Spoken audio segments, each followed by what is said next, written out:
The easiest winning chess strategy is that which, when you have a material advantage and you have won one of your opponent's officers, that is his rook, his knight, his bishop, or his queen, and you have more pieces than your opponent, you can trade 1-for-1 and turn out with an endgame where you have attacking forces and your opponent has none.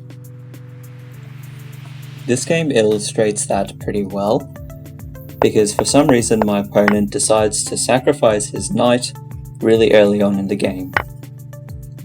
I am one piece ahead, I have a material advantage, the strategy begins.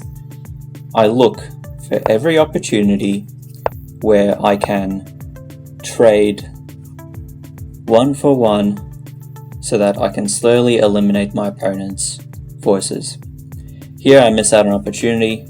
I did this. Maybe it would have been better to move my queen instead and offer a trade. We play on.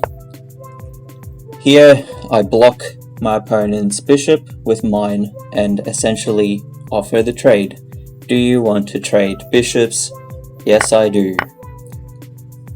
My opponent is just playing into my strategy right now because this is exactly what I want. He is running out of forces. We play on.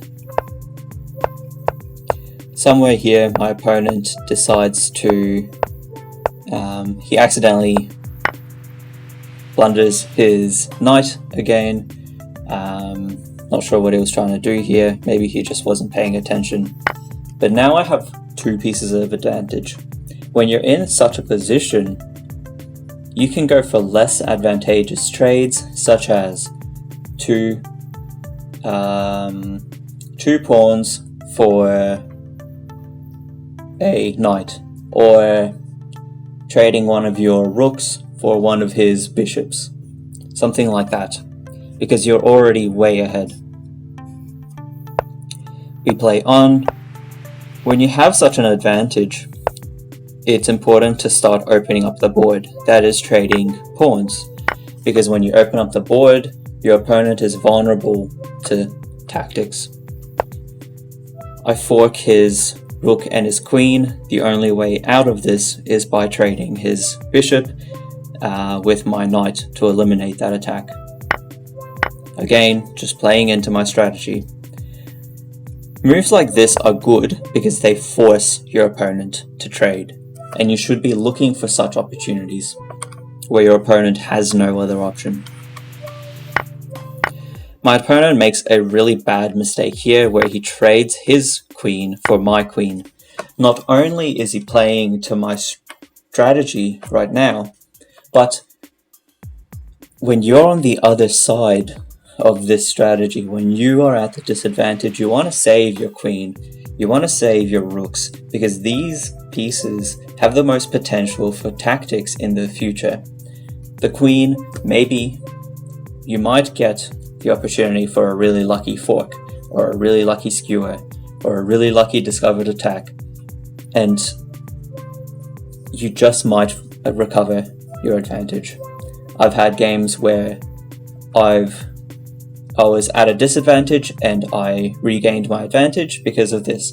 I've also been on the other side where I was reckless I was reckless with my advantage and I lost it because my opponent used his rook or his queen to get a really good tactic onto me. So we play on. Here I pin his rook with my one, again forcing move. He has no other option but to trade. Then here I ask him the question, do you want to trade rooks? He says, yes, I do. Again, playing into my strategy. Right now, you can probably see why this strategy is a winning strategy. Because I have 2 officers, that is, I have 2 very strong pieces and he has none. He has pawns, but they're not going to be enough to save this game. We play on, we trade pawns, eventually I just eliminate all of his pieces. Here is an example of one of those less advantageous trades, where I trade my bishop for his 2 pawns, because I can. Because by doing this, I eliminate all possible tactic from my opponent. He is completely helpless right now. I go, I queen, he forfeits. I really hope that this makes sense. I really hope that you understand why this strategy is a winning strategy. Because when your opponent has no defensive forces and you have all the forces in your pocket, when your opponent is helpless and you have a weapon, you win.